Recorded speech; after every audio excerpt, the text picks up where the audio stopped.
දෙවැනි දින ගමන බලන කඩවත පහළට විය. මෙයට අවුරුදු 4කට පෙර මපියාණන් මහනුවර අල්ලා ගැනීම සඳහා ඔහුගේ කාලතුවක්කු සමූහය ගෙන ආයේ මේ දුර්ගය ඉහළටය. මෙයින් එක් කාලතුවක්කුවක් රාත්තල් 42ක් තරම් බර විය.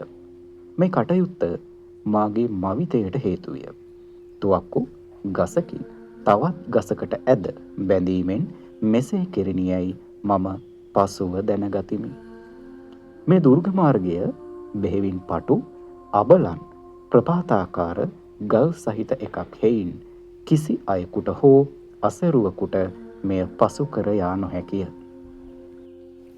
මෙන්න මේ ප්‍රකාශය සිද්ධ කළා තියෙන්නේ ඉංග්‍රීසි ජාතික මේජර් තෝමස් ස්කිනර් 1818 දී උඩරටට ගිය ගමනේදී.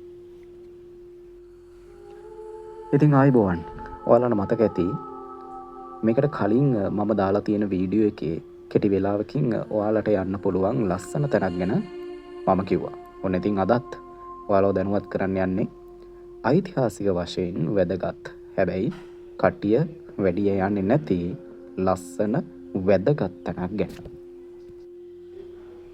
ඔන්න ඉතින් අද මම යන්නේ මහනුවර දිස්ත්‍රික්කයේ කඩුගන්නාව ප්‍රදේශයට ආසන්නයෙන් පිහිටලා තියෙන බලන කොටුව කියන ස්ථානයට. මේක ඓතිහාසික වශයෙන් වැදගත් ස්ථානයක්. පහත රටේ ඉඳන් උඩරට රාජධානියට යනකොට තිබ ප්‍රධාන මුර කපොල්ල තමයි මෙන්න මේ බලන කොටුව. විමල ධර්මසූරිය රජු පෘතුගීසීන් අන්ත පරාජයකට ලක් කරලා තියෙන්නේ මෙන්න මේ බලන සහ දන්තුරේ සටන් වලින් කියලා කියවෙනවා. ඉතින් අද වෙනකොට ඔයාලට මෙතන නටබුන් දැක ගන්නට පුළුවන්. මෙතෙන් දෙන පාර ගැන කියනවා නම් මහනුවර කඩුගන්නාව නගරේ ඉඳන් පොත්තපිටිය පාරේ එන්න ඕන. කඩුගන්නාව ඉඳන් කිලෝමීටර් 4.5ක් විතර තියෙනවා. ඒ වගේම මීටර් 500ක් විතර ප්‍රධාන පාරේ ඉඳන් පයින් ඔයාලට ඇතුළට යන්න සිද්ධ වෙනවා. මේක එක පැත්තකින් බැලුම් ගලක් විදිහටත් සලකන තැනක්.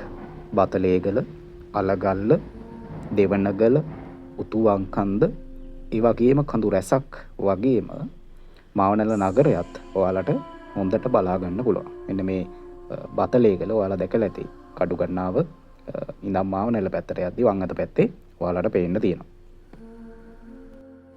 ගොඩක් වෙලාවට මහනුවර අවට ඉන්න පිරිසත් මෙන්න මේ තැන ගැන හරියට දන්නේ නැහැ. ඉතින් ආරාධනා කරනවා එන්න ඇවිල්ලා බලන්න.